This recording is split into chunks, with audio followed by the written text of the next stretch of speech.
ఫంక్షన్‌లో గోవర్ధన్, రోహిణి మాటలు విని రోహిణి కోటీశ్వరురాలు కాదని తెలుసుకున్న ప్రభావతి. ట్విస్ట్ అదిరింది. నిజంగానే ప్రభావతికి రోహిణి కోటీశ్వరురాలు కాదన్న నిజం తెలిసిపోనుందా? అసలు ఇదంతా ఎలా జరగబోతుంది అనేది మీరు తెలుసుకోవాలనుకుంటే వీడియోని తప్పకుండా లైక్ చేసి మా ఛానల్‌ని అయితే సబ్స్క్రైబ్ చేసుకోండి.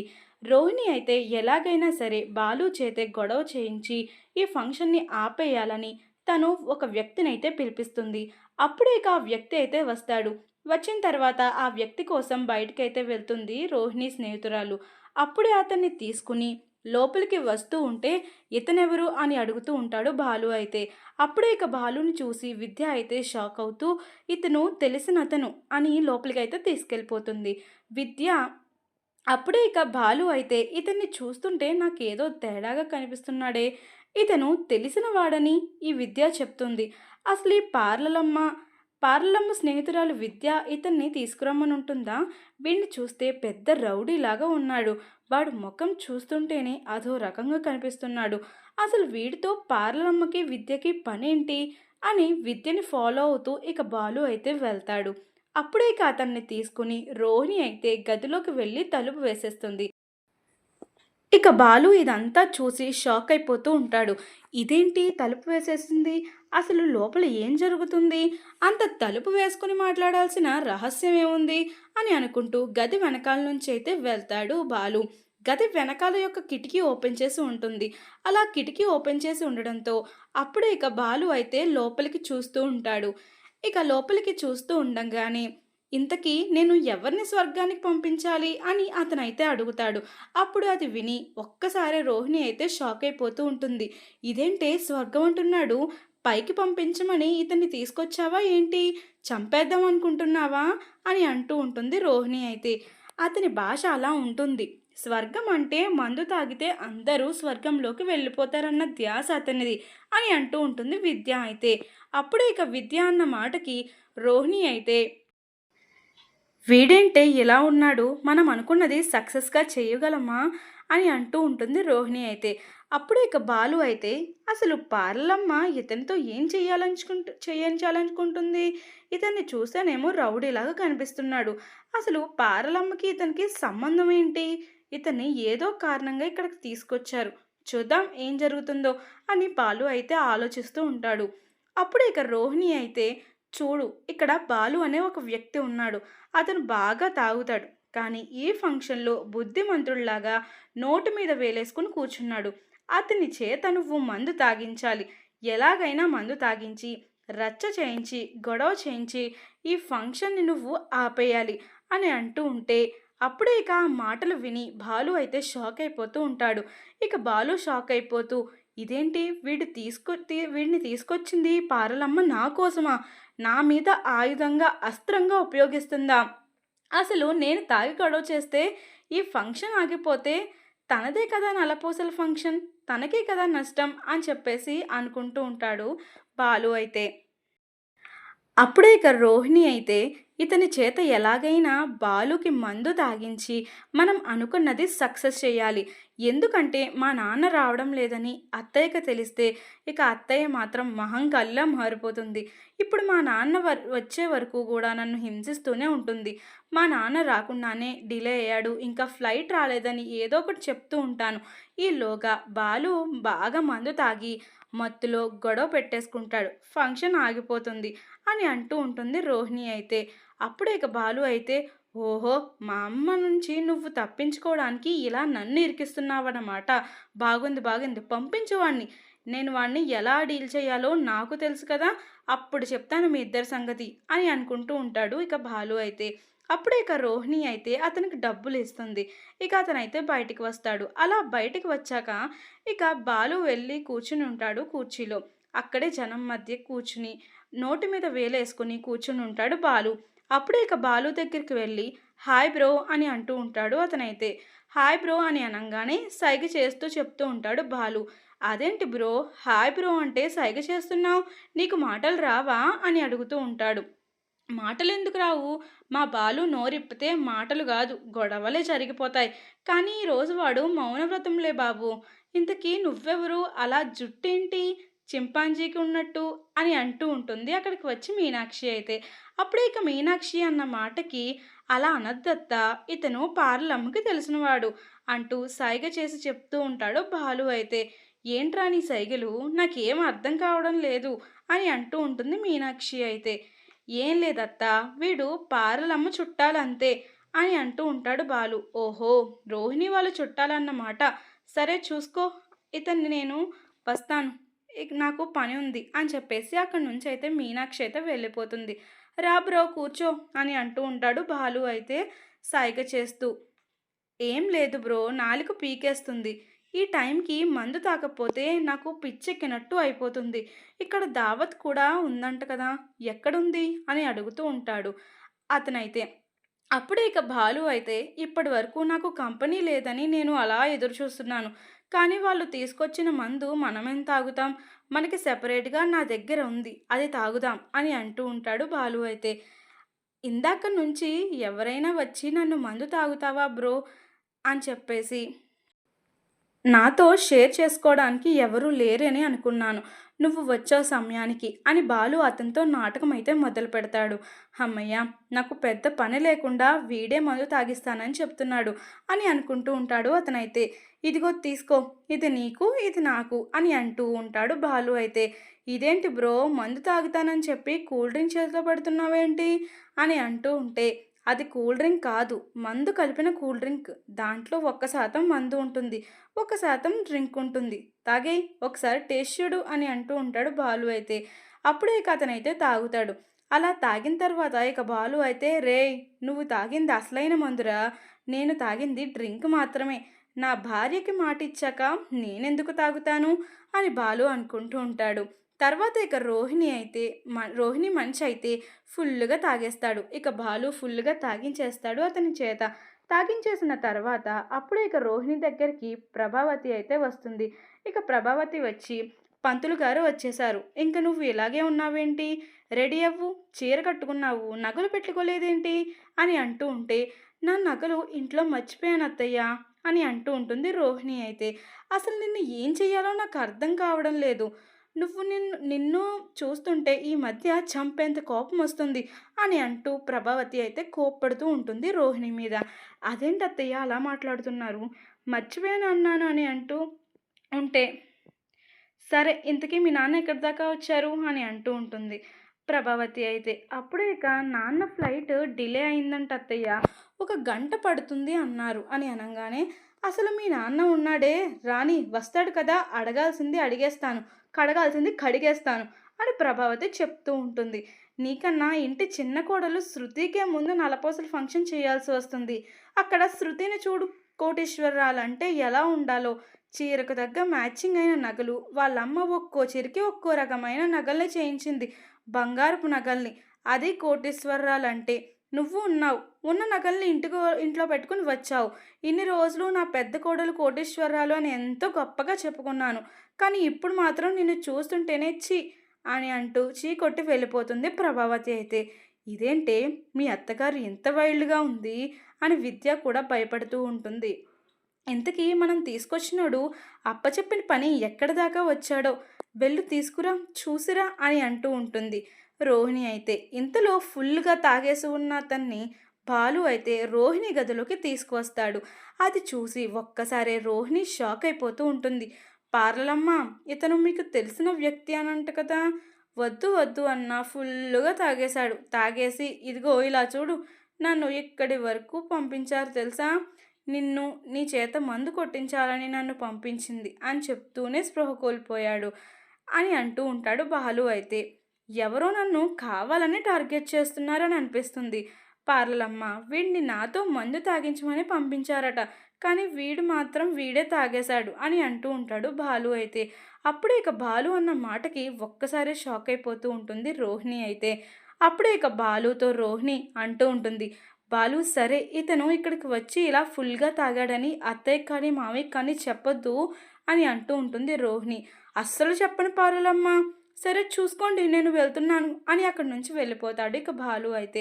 ఫంక్షన్ అయ్యాక చెప్తాను పార్వలమ్మ, అప్పటి వరకు ఓపిక పట్టు అని బాలు అయితే రోహిణి గురించి అనుకుంటూ ఉంటాడు మనసులో అయితే. ఇదేంటే వీడి చేత వాడిని తాగించమని చెప్తే వీడే ఫుల్‌గా తాగేసి ఇలా పడిపోయాడు. ఇప్పుడు ఏం చెయ్యాలే అని అనుకుంటూ, అదే నాకు అర్థం కావడం లేదే. ఏం చెయ్యాలో తెలియడం లేదు అని విద్య అయితే టెన్షన్ పడుతూ ఉంటుంది. ఇక రోహిణి అయితే రోహిణి బ్యూటీ పార్లర్‌కైతే గోవర్ధన్ అయితే వస్తాడు. ఇక గోవర్ధన్ వచ్చి రోహిణి ఉందా అండి అని అడుగుతూ ఉంటాడు. రోహిణి ఈరోజు పార్లర్‌కి రాలేదు. ఈరోజు తనది నల్లపూసల ఫంక్షన్. అందుకని తను లీవ్‌లో ఉంది అని అంటూ ఉంటాయి. ఏంటి నల్లపూసల ఫంక్షనా? ఇంటి దగ్గరేనా? అని అడుగుతూ ఉంటాడు గోవర్ధన్. ఇంటి దగ్గర కాదండి. ఇక్కడే కొత్తగా కట్టారు కదా! ఫంక్షన్ హాల్ దాంట్లో చేసుకుంటున్నారు. ఎంతైనా రిచ్ ఫ్యామిలీ అనుకుంటా అని అంటూ ఉంటే, అవునవును చాలా రిచ్ ఫ్యామిలీ. సరేనమ్మా వస్తాను అంటూ గోవర్ధన్ అక్కడి నుంచి బయటికైతే వచ్చేస్తాడు. అంటే ఈరోజు ఈ రోహిణి నల్లపూసల ఫంక్షన్ చేయించుకుంటుందన్నమాట. ఇప్పుడు అక్కడికి వెళ్తే మనకి ఎంతో కొంత డబ్బులన్నా వస్తాయి. మొన్నట్లాగా ఏదో ఒకటి నగలు కూడా తీసుకొచ్చేసి ఉండేది అని అనుకుంటూ గోవర్ధన్ అయితే ఫంక్షన్ హాల్ దగ్గరికైతే వెళ్తాడు. ఇదంతా జరుగుతూ ఉండగా సత్యానికి జరుగుతున్న అవమానం అంతా కూడా చూసి ఇక రంగా అయితే కోపంతో రగిలిపోతూ ఉంటాడు. అప్పుడే ఇక రంగాకి కోపం వచ్చి సురేంద్రని అడగడానికి వెళ్దామని వెళ్తాడు. అప్పుడే సురేంద్ర శోభ ఇద్దరు కూడా మాట్లాడుకుంటూ ఉంటారు. ఏంటండి వాళ్ళని అవమానించాలని ఎంత ప్రయత్నించినా వాళ్ళు మాత్రం అస్సలు బెదరడం లేదు, తొరగడం లేదు. ఇద్దరు అలాగే ఉన్నారు. అసలు ఆ బాలుగాడు రెచ్చిపోతాడేమో, గొడవ పెద్దది చేస్తాడేమో అని అనుకున్నాను. కానీ ఆ బాలుగాడు మాత్రం ఇంత కూడా వాడు చెల్లించడం లేదు అని అంటూ ఉంటుంది శోభ అయితే. అంటే సత్యాన్ని బాలుని రెచ్చగొట్టి గొడవ చెయ్యేలాగా చేసి మీరు రవిని ఇల్లరికం తెచ్చుకోవాలని అనుకుంటున్నారనమాట. చెప్తాను మీ సంగతి అని వెంటనే రంగా వెళ్ళి మీనాక్షి ప్రభావతి ఇద్దరు కూడా ఉన్న చోట అప్పుడే వెళ్ళి ప్రభావతితో చెప్తూ ఉంటాడు. అప్పుడే ఇక ప్రభావతి అయితే ఇక షాక్ అయిపోతూ ఉంటుంది. నువ్వు చెప్పేది నిజమేనా అన్నయ్య అని అడుగుతూ ఉంటుంది. అవునమ్మా నా కళ్ళతో నేను చూశాను, నేను చెప్పేది అంతా నిజమే అని అంటూ ఉంటాడు రంగా అయితే. అప్పుడే ఇక అది విని సరే అన్నయ్య ఇప్పుడు మనం ఏమీ చేయలేం. ఇప్పుడు ఈ ఫంక్షన్ సాఫీగా సాగిపోతే ఇంటికి వెళ్ళాక అప్పుడు మాట్లాడుకోవచ్చు అని ప్రభావతి అంటూ ఉంటుంది. బావని అంతలాగా వాళ్ళు అవమానిస్తూ ఉంటే నీకు చీమ కొట్టినట్టు కూడా లేదా అని అంటూ ఉంటాడు రంగా అయితే. ఎందుకు లేదన్నయ్య తర్వాత చెప్తాను కదా, ఈ అసలు ప్రభావతి ఏంటో అని వాళ్ళకి చూపిస్తాను అని అంటూ ఉంటుంది ప్రభావతి అయితే. తర్వాత ఇక గోవర్ధన్ అయితే వస్తాడు. రోహిణికి ఫోన్ చేస్తాడు. అసలే వీడు టెన్షన్‌లో చస్తుంటే మళ్ళీ వీడు ఫోన్ చేశాడేంటే అని షాక్ అయిపోతూ ఉంటుంది రోహిణి అయితే. ఇక షాక్ అయిపోతూ ఇక వెంటనే రోహిణి అయితే ఫోన్ లిఫ్ట్ చేస్తుంది. ఫోన్ లిఫ్ట్ చేశాక ఏంటి బంగారం నల్ల పూసల ఫంక్షన్ చేయించుకుంటున్నావా అని అంటూ ఉంటాడు గోవర్ధన్ అయితే. నా సంగతి నీకెలా తెలిసింది అని అంటూ ఉంటుంది రోహిణి. నీ సంగతిలో నాకు తెలియకుండా ఎలా ఉంటాయనుకున్నావు? నీ గురించి ప్రతి విషయం కూడా నేను ఎంక్వైరీ చేస్తూనే ఉంటాను కదా అని అంటూ ఉంటాడు. అసలు నీకేం కావాలి? ఇప్పుడు ఎందుకు ఫోన్ చేశావు అని రోహిణి అడుగుతూ ఉంటుంది. అప్పుడే ఇక రోహిణితో గోవర్ధన్ ఇలా అంటూ ఉంటాడు. ఆ రోజు నీ ఆడపడుచు ఫంక్షన్లో ఒక నగ తీసుకువచ్చావు కదా, వాళ్ళు కూడా కోటీశ్వర్లే కాబట్టి గుంపులో గోవిందలాగా అన్ని బంగారపు నగల్లో నువ్వు ఏం కొట్టేశావు అనేది ఇప్పటికీ కూడా వాళ్ళకి తెలియలేదు. ఇప్పుడు కూడా వీళ్ళు కోటీశ్వర్లనే అర్థమైంది. అలాగే ఈరోజు కూడా చిన్నది కాదు పెద్ద హారమే తీసుకొచ్చి ఇవ్వు, లేకపోతే నేనే డైరెక్ట్గా లోపలికైతే వచ్చేస్తాను అని అంటూ ఉంటాడు గోవర్ధన్ అయితే. అప్పుడే అది విని నేను నేను తీసుకురాలేను. నాకు ఆ అవకాశం లేదు. ఆ అమ్మాయి నగలు అవి వేరేగా ఉన్నాయి. వాళ్ళ దగ్గరే అని అంటూ ఉంటే, ఆ మాట విని గోవర్ధన్ అయితే, సరే నీ ఇష్టం. నేను లోపలికి ఎంట్రీ ఇస్తున్నాను అని అంటూ లోపలికైతే వచ్చేస్తాడు. అప్పుడే ఇక రేయ్ ఆగరా నేను చెప్పేది విను అని ఫోన్ పెట్టేస్తుంది ఇక రోహిణి అయితే. ఇదేంటి నాకు ఇలాంటి రోజులు వచ్చాయి. ఇప్పుడు వీడు తగులుకున్నాడు. నన్ను వీడు లోపలికి ఎంట్రీ అయిపోయాడు. వెంటనే వీడు తీసుకుని లోపలికి పారిపోవాలి. గదిలోకి తీసుకొచ్చి మాట్లాడతాను అని అంటూ రోహిణి అయితే బయటికి వస్తుంది. అలా రోహిణి బయటికి వచ్చిన తర్వాత అప్పుడే ఇక అటు ఇటు చూస్తూ ఉంటుంది. అలా అటు ఇటు చూస్తూ ఉండగానే వెనకాలే గోవర్ధన్ అయితే నిలబడి ఉంటాడు. ఇక గోవర్ధన్ నిలబడి ఉండడం చూసి అప్పుడే ఇక అడుగుతూ ఉంటుంది రోహిణి అయితే. నీతో మాట్లాడాలి లోపలికి రా అని చెయ్యి పట్టుకొని మరీ తీసుకువెళ్తుంది. అప్పుడేక ప్రభావతి అయితే అదంతా కూడా గమనిస్తూ ఉంటుంది. ఎవరినో చెయ్యి పట్టుకుని రోహిణి తీసుకెళ్తుందేంటి? ఒకవేళ వాళ్ళ నాన్నేనా? లేకపోతే వాళ్ళ నాన్న తరపు బంధువులు ఎవరైనా వచ్చారా? లేకపోతే తను అంత చనువుగా మాట్లాడలేదు కదా! అని అనుకుంటూ ఫాలో అవుతూ వెళ్తుంది ఇక ప్రభావతి అయితే. ఇక గదిలోకి వెళ్ళాక అప్పుడే ఇక గోవర్ధన్‌తో అంటూ ఉంటుంది రోహిణి అయితే. "ఏంటి నువ్వు? ఎందుకు నన్ను ఇలా హింసిస్తున్నావు?" అని అంటూ ఉంటే, "మరి నువ్వు చేసేదేంటి? మీ నాన్న కోటీశ్వరుడు అని నువ్వు అబద్ధం చెప్పలేదా?" అని అంటూ ఉంటాడు గోవర్ధన్ అయితే. అప్పుడే ఇక రోహిణిని వెతుక్కుంటూ వచ్చిన ప్రభావతి ఒక్కసారే గోవర్ధన్ మాటలు విని షాక్ అయిపోతూ గుమ్మం దగ్గరే నిలబడి ఉంటుంది. అప్పుడే ఇక గోవర్ధన్ అయితే చెప్తూ ఉంటాడు. "అసలు నీ నిజమైన పేరు కళ్యాణి. నీకు ఆల్రెడీ పెళ్ళైపోయి ఒక కొడుకు కూడా ఉన్నాడు. కానీ మనోజ్‌ని కోటీశ్వరురాల్ని అని చెప్పి మోసం చేసి పెళ్లి చేసుకున్నావు. నీది ఒక బ్రతికేనా?" అని గోవర్ధన్ అయితే అంటూ ఉంటాడు రోహిణితో. అప్పుడే ఇక గోవర్ధన్‌తో, "ఏంటి నేను కోటీశ్వరురాల్ని కాదు. ఏం చేస్తావు? నువ్వు అలాగే నాకు కొడుకు ఉన్నాడు. మా అమ్మ ఉంది. ఇప్పుడు చాలా పెద్ద కుటుంబమే ఉంది. చూడు, నా గురించి నీకింకా పూర్తిగా తెలీదు. ఈ రోజుకి నీ ఆగడాలు ఎక్కువైపోతున్నాయి. ఎందుకు నువ్వు నన్ను ఇలా హింసిస్తున్నావు?" అని అడుగుతూ ఉంటుంది ఇక రోహిణి అయితే. అప్పుడే ఇక గోవర్ధన్ అయితే చెప్తూ ఉంటాడు. "కదా! నువ్వు నాకు ఇచ్చిన నగలు అన్నీ కూడా అయిపోయాయి. ఇప్పుడు నువ్వు ఇంకొక నగలు తీసుకువచ్చి, నువ్వు ఇక్కడ ఫంక్షన్ జరిగే మరొక అమ్మాయిని చూశాను. మీ తోటికోడలు అనుకుంటా.